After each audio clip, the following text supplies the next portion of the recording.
Are you satisfied with your understanding of sustainability?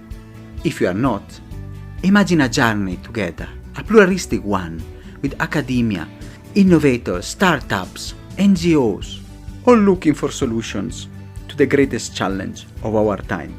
My name is Samuel E, and this is the Sustainability Journey. Welcome to another episode of our podcast, of our journey in the world of sustainability. And today we are going at the grassroots level, listening to the voices that are often unheard and unsung, people that are fighting climate change, where and with the community that are affected the most. And today I'm very pleased to welcome Samuel Karanja Muhunyu, the director of Nekofa, Network for Ecofarming in Africa. Thank you, Samuel, for being here. Thank you very much, Samuel. Can give a small disclosure. Samuel is also a good friend of mine. We have been together for years, but today it is not about the work. It is about his journey and his journey towards sustainability and his outstanding work from the past more than 30 years with the community. So, Samuel, can you please tell a bit about yourself, your background, and your journey in this world, especially side by side with the communities? I am honored to participate in this interview. I was born 65 years ago, a firstborn son to peasant families, parents, in the rural setting of Elbagon in Nakuru County.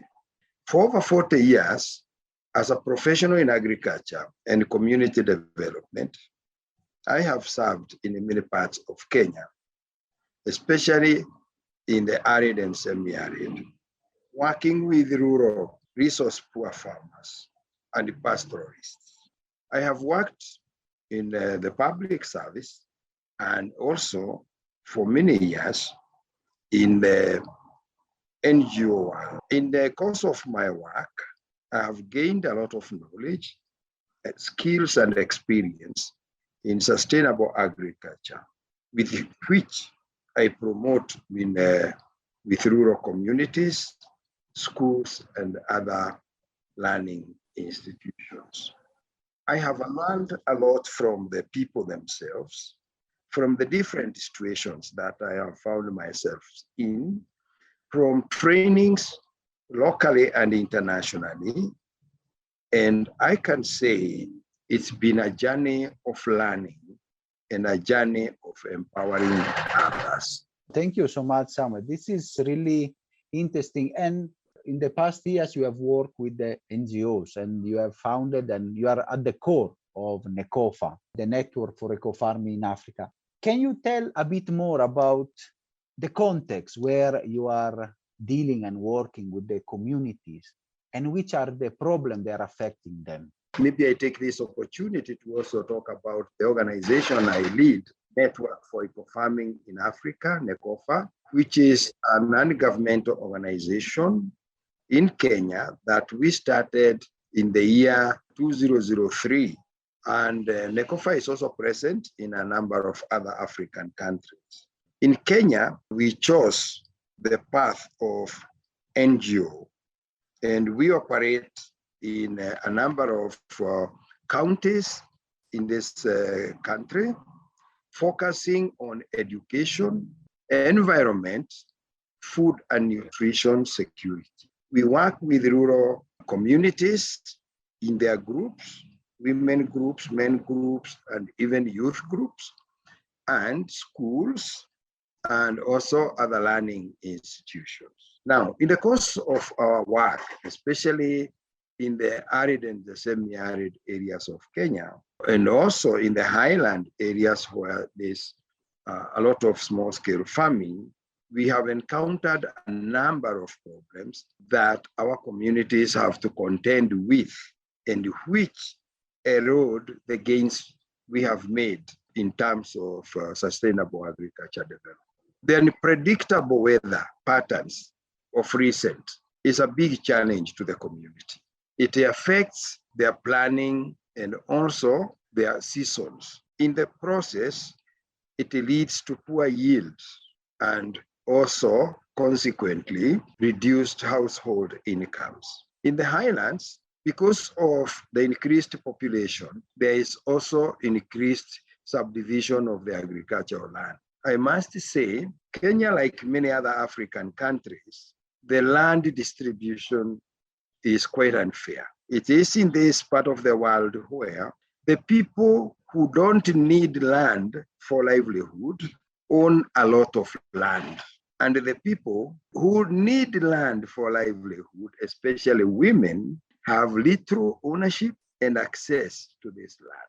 Consequently, the majority of the small-scale farmers share very little land, and they continue subdividing this between their children. So the land is becoming smaller and smaller, and the agricultural enterprise is becoming less viable and less viable. Because of this unpredictable weather and high rainfall, sometimes prolonged droughts, we have also high levels of degradation, leading to soil fertility loss and also loss of grazing land, especially in the arid and the semi-arid areas of Kenya. Cost of agricultural production is also quite high, which again reduces the viability of the farming enterprise and the household income. Infrastructure that would otherwise support marketing and sale of farm produce is also another challenge. When it rains, many small-scale farms are not accessible. Unfortunately, although we have two levels of government, the national and the county governments, there is still very low institutional support by the government to the small-scale farmers and to the pastoralists. The Agriculture Extension Service is skeleton, a shadow of its former self. The farmers don't access production information in good time. There's also in the arid and semi-arid areas, and even partly in the highlands, there's also a lot of competition over natural resources, especially water, land, and other production factors. I think, as you say, there is a problem with yields that the subdivision of land is creating, the problem of the network, the infrastructure, and the access to information. That is a big problem that is hindering, the small-scale farmer. For the people, they don't know, this area and the importance. Can you, since you have been here and you are born even in this area of the Mau, where it is critical for conservation and for indigenous community, can you tell a bit the communities, which is the subject that we are talking about, and a bit of their background? So to understand why, we need to put indigenous community really at the forefront of climate change. And that is what we heard a lot, especially in Glasgow. Indigenous community are the one that they can conserve and they need to put back again. So if you can tell a bit about the context and your community. Where I live is Molo. Molo is in Nakuru County, which is in the central part of the Rift Valley. And we are on the Mau Forest, which is the largest water tower in Kenya. We are at an altitude of 2,500 in Molo town, but the area continues to about 3,000 meters above sea level. This area receives very high rainfall, and it has very rich clay loam soils, very fertile and very ideal for agricultural production. It is the area where during the colonial times, the settler farmers decided to make home and called the area the White Highlands. And they opened a lot of land, clearing a lot of forest to allow for farming. And they left behind large-scale farms that, after independence, were acquired by the Africans gradually. Now, there are many forms of land acquisition and ownership in this part of the country. We have the individuals who had access to resources who still have large-scale farms. We have a few government-supported settlement schemes in the area where the landless were identified from the villages, and they were settled for a long-term loan payment by the government. This is approximately 5 acres per family. We also have others who bought land through cooperative. People who came together, bought shares, and bought off the settler farmer, and then subdivided the land to themselves. In this area, we also had huge plantation forests. These are plantation forests that was established by the colonial government after clearing the indigenous trees. And also in the subsequent years, they're established by the Kenya government under the Kenya Forest Service. So this area is a source of food for the rest of the country, for the bigger part of the country, measuring with maize, potatoes, milk, and a variety of vegetables, and even wood products. It is indeed a very large production area. It is where we source food for the country.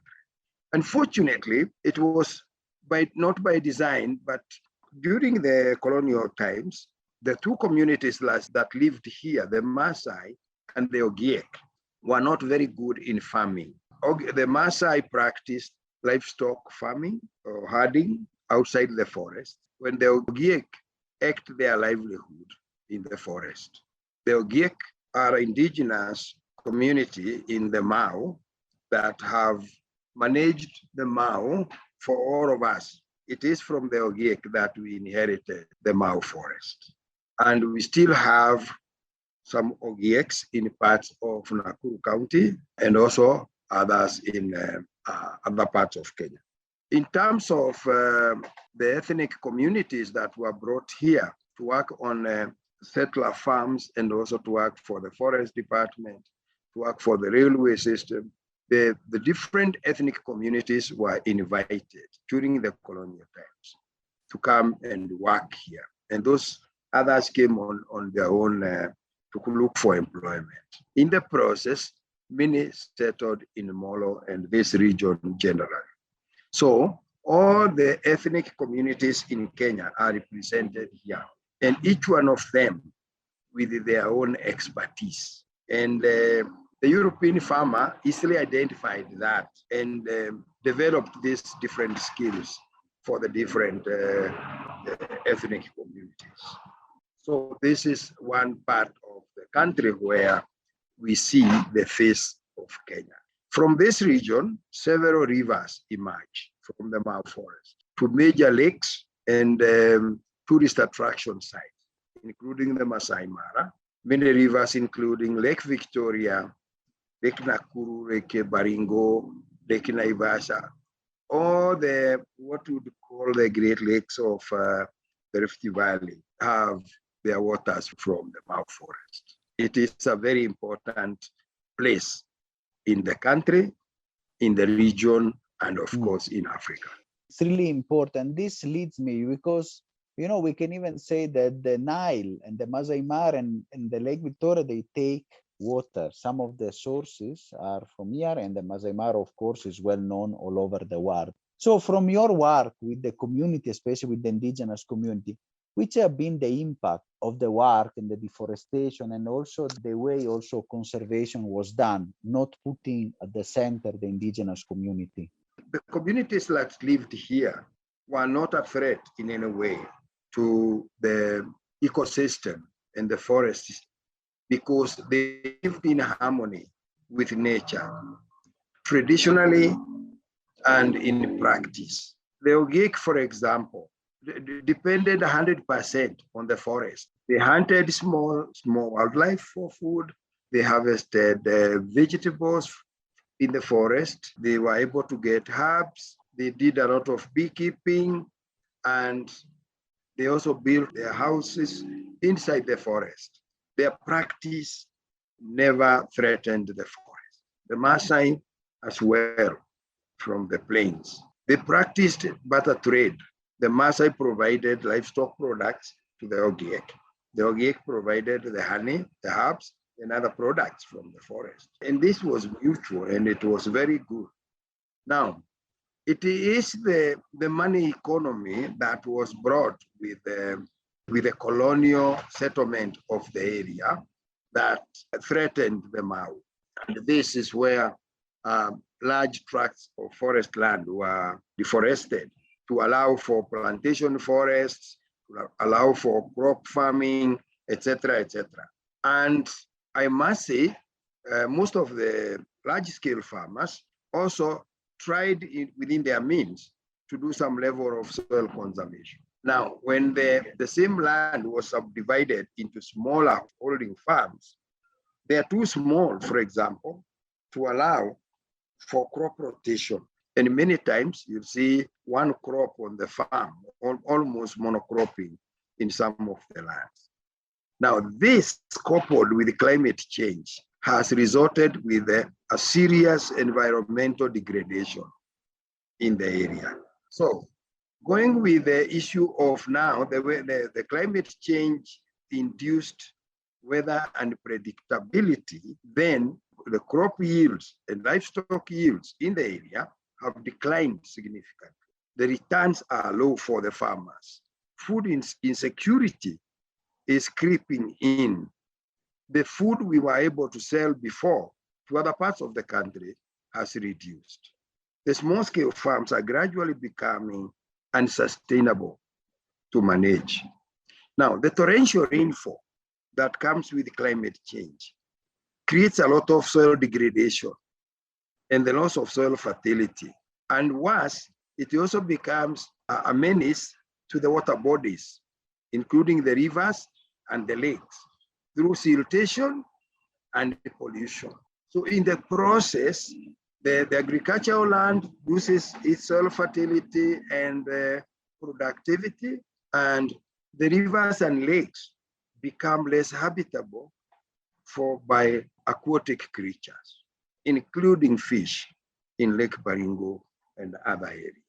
Now, the competition for pasture and water, which is a consequence of the reducing or the fluctuating river levels, many times result in conflicts. And in some areas, especially in Baringo and other parts of the country, this translates to armed conflict. People lose their lives, property, and even moved from their homes. Now, climate change has increased the temperatures in the area, and this has resulted in increased pests and diseases for livestock, for crop, and even for humans. Surprisingly, I never saw a mosquito in Molo until the mid-80s and the 90s. Before that, we never had mosquitoes. Now we do. Then you see the other thing, when the rain-fed agriculture, which is the small-scale agriculture practiced by the majority of the farmers here, is low in terms of productivity, then it becomes less attractive to the youth. So what happens? The youth are opting to leave the farms to go to the cities. And when that happens, the youth are leaving the weak and elderly parents to continue with farming and denying agriculture youthful creativity and energy. So these old people, my age mates and above and older, are left to the farming. The youth are leaving because farming is no longer a viable enterprise for some of the small-scale farms. So with limited options, the communities naturally look for alternative means of livelihood. And unfortunately, there is a product from the forest products, are there is a victims of communities with limited options. Now, many of them resort to deforestation for making of charcoal and also for harvesting of fuel. And in the process, they also contribute to the loss of biodiversity and increased vulnerability to climate change. It is a vicious cycle we are in. Again, because of the unreliability of like I said, about the youth going to the cities. What happens in the cities? There is higher unemployment, more youth than the jobs. Many even opt to migrate to other countries, whether legally or illegally, Food insecurity is a major issue that leads to malnutrition. This may not be seen very much in Molo, but of course, further away from Molo, you'll see the signs of malnutrition and poor health. And what happens after that? Then the people's productivity is reduced. Because of this struggle, the community wildlife conflicts are increasing everywhere within the Mau and other parts of the country. Climate change is a real menace and a big threat to our livelihood. Wow, Samuel, thank you so much for this comprehensive and very clear picture. You know, you have shown exactly the impact and what, you know, we heard a lot in Glasgow discussing why the indigenous, why the impact and the work of the climate change, how is impacting, and also the logical consequences. So, you know, from what seems like, you know, just farmers, you know, having yields problem, it is a chain that unlock migration, that can unlock conflict, and then can really disturb ecosystem. So thank you, Samuel, for this comprehensive and very clear also statement. That is also a very strong statement for the people listening. Samuel, then I want to ask you this question. You know, which solution then are you, with your means, of course, because are you trying to provide, and with which approach, how we can reverse this system and this chain that is in marginalizing communities, especially indigenous community? Well, I think that it is actually urgent that we attend to these issues.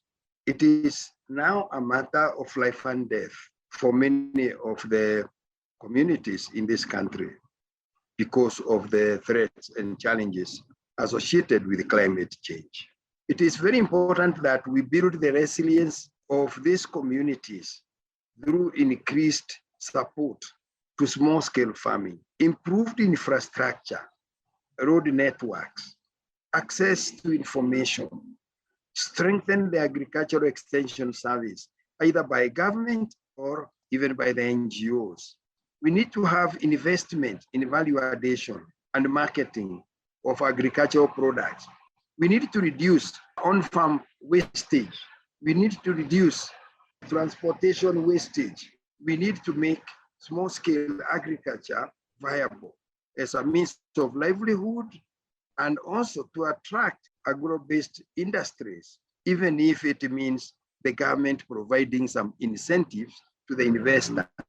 We need to strengthen the cooperative movement, because the smallholder farmer is easily exploited by middlemen when they don't operate as a corporate. The economics of scale cannot apply to a smallholder. It can only apply to a group of many small-scale holders. This needs to be done. It needs deliberate action by government, deliberate action by NGOs, deliberate action by the donor community. The other thing is now to promote conservation agriculture that is based on water harvesting and agroforestry. This is critical, even if it means partnership between the South and the North in enhancing these practices for our common good, because these practices sequester carbon, and it's not just for Kenya, it's for the world. So the more we increase on this viable green practices, the better for the country. We need also to have increased community access, affordable green energy, tax zero rated energy for the communities. To reduce their pressure on the forest products, they need to be encouraged to use other forms of energy. We need to have increased community access to universal health care so that the community health is improved and people's productivity is high. We need also to have increased access to finance and good infrastructure. We need to have the finance not from depending on banks, but also looking at evolution, assisting the cooperatives into formation of circle societies so that the farmers can access finance at low interest rates. We need to support programs for integrated pest and disease management by government.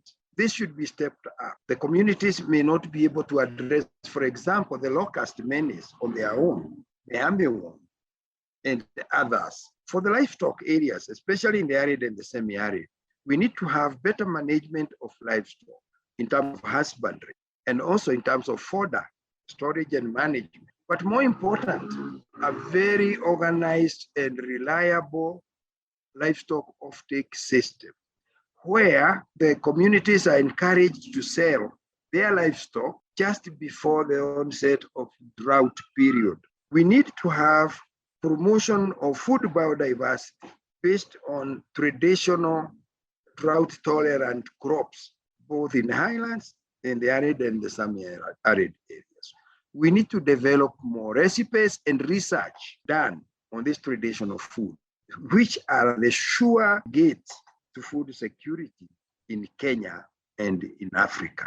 Thank you, Samuel. This is really, I can say, a manifesto that should be heard from people because it's really going into the practicalities, how we can really unlock the potential, enable small-scale farmer produce, and solve the way the food we produce for a growing population in the planet in a sustainable and friendly way to our planet, not again the exploitative agriculture, but the culture that you said, I think at the end is really important. You know, the traditional knowledge, the work that is enshrined with the people that have conserved this critical area for so many years. I really want to thank you, Samuel, so much for your passion. And then from this manifesto, it's really touched me. It's really important. And it should be heard by, especially, not only in Kenya, but to the world. For somebody that is listening, you know, and we have listeners from all over the planet, from America to Australia to other parts of Africa or Europe, what I can do as my little contribution.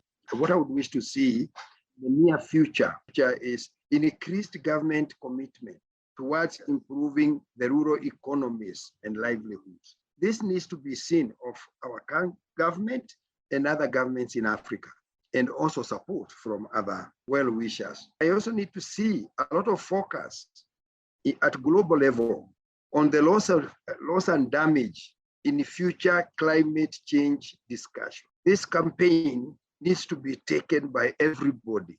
It is not an African campaign. It is a campaign for all of us. We need also to see more financing for small-scale agriculture and agroforestry. I would wish to see increased commitment to climate change or pollution, emissions, reduction, especially by governments from the north, not giving lip service, but now giving more practical promises and actions. I would also wish to see a lot of support for youth initiatives in the South. Now, as a message, climate change is a global threat to humanity, but Africa is suffering the most. Our suffering will affect the comfort of everybody else, even in the north. Our youth will come to share the comfort in the north if nothing is done about it. So much as we suffer in the south, my age mates and the older will be fine with that. We don't have a choice. But our youth may not wait to suffer in Africa. They'll come to share whatever there is in the north, and that is going to disturb the comfort of everybody else. It is possible for all of us to tame climate change if indeed all of us are committed to do it.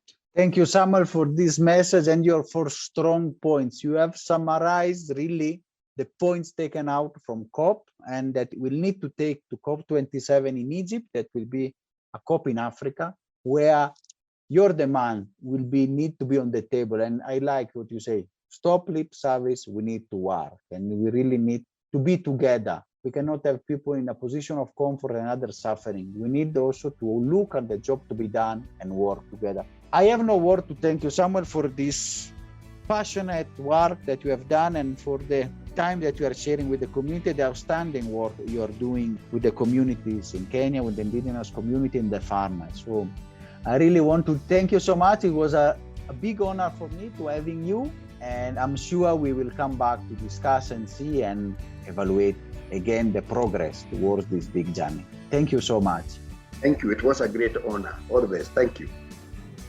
Are you satisfied after this wonderful episode? Let's continue together our sustainability journey.